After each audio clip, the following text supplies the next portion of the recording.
Salutare dragilor, eu sunt Niculina și bine ați venit la mine. Astăzi pregătim împreună pâine integrală de casă cu semințe de susan și de floarea soarelui. Este cea mai rapidă și simplă rețetă pentru pâine. Vom avea o pâine sănătoasă și foarte gustoasă. Vă garantez că obțineți un rezultat excelent. Pentru 2 franzele avem nevoie de 520 de grame de făină, 45 de grame de sămânță de floarea soarelui, 45 de grame de sămânță de susan, 340 de ml de apă, 20 de ml de ulei de măsline, 15 grame de sare, 10 grame de drojdie proaspătă și o jumătate de linguriță de zahăr brun.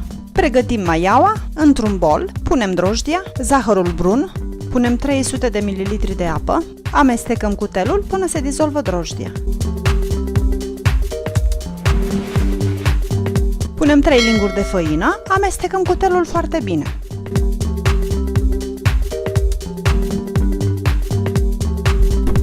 Mai punem 2 linguri de făină cu vârf, amestecăm din nou cutelul. Trebuie să o obținem ca o smântână groasă.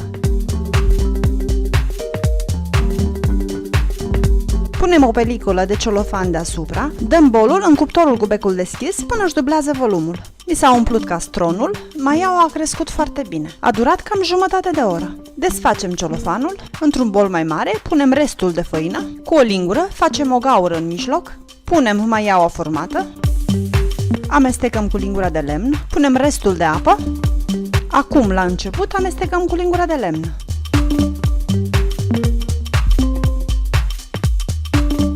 Când aluatul începe să se formeze, scoatem lingura și începem să frământăm cu mâinile.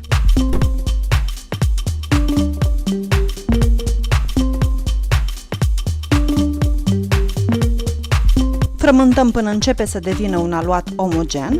Aluatul meu este aproape format, punem puțin ulei și continuăm. Punem sarea. Frământăm puțin până sarea intră în aluat.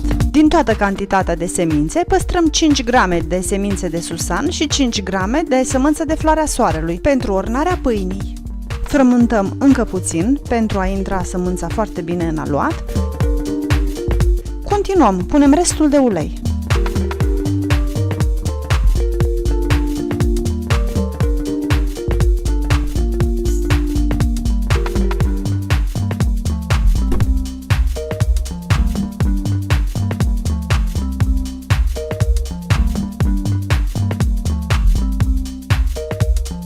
Punem puțină făină pe planșetă, scoatem aluatul din lighean.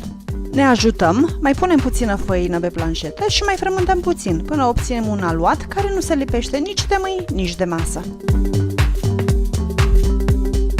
Aluatul meu este gata, este elastic și nu se lipește de mâini. Punem puțină făină într-un bol, punem aluatul, punem din nou puțină făină deasupra, îl acoperim cu o peliculă, îl lăsăm la crescut până își dublează volumul în cuptorul cu becul deschis.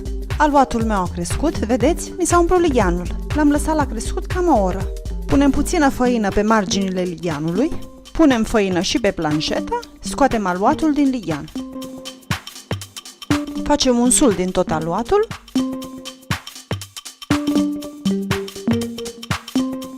Îl tăiem în 2 părți egale. Ne ocupăm de prima bucată, punem puțină făină pe planșetă, întindem aluatul cu mâinile într-un cerc, îl împăturim în 3, formăm un sul, apoi încă o dată în 3, repetăm acest mod de împăturire încă o dată.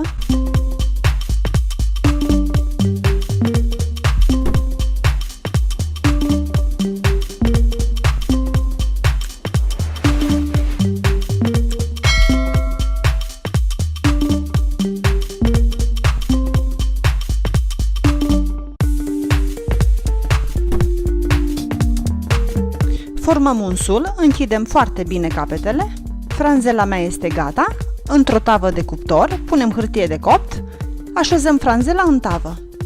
Formăm și a doua franzelă, acoperim pâinea cu un prosop și o lăsăm din nou la crescut până își dublează volumul. Pâinea mea a crescut, aducem tava pe masă, cu un cuțit foarte bine ascuțit, facem 4 crestături adânci. O conservăm pentru câteva zile într-o pungă de hârtie și astfel vom avea o pâine excelentă.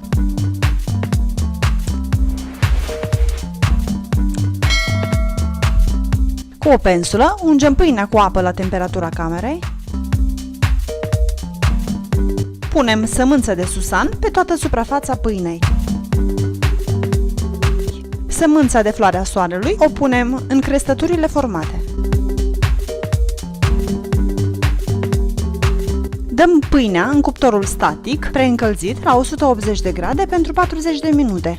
Timpul de coacere a trecut, pâinea mea este gata. O scoatem din cuptor și o acoperim cu un prosop. O lăsăm până se răcește complet. Vedeți ce bine arată? Mi-a umplut casa de un parfum excelent. Sper să vă placă și să o încercați și voi. Vă invit să-mi lăsați un like, un share, un subscribe. Mă găsiți și pe Facebook, pe Instagram și pe TikTok, tot cu rețete bune și delicioase. Aveți linkul mai jos. Și cel mai important, vă rog, distribuiți rețeta prietenilor. Așa m-a ajutat să cresc. Asta a fost tot pentru astăzi. Vă mulțumesc și vă doresc o zi minunată tuturor!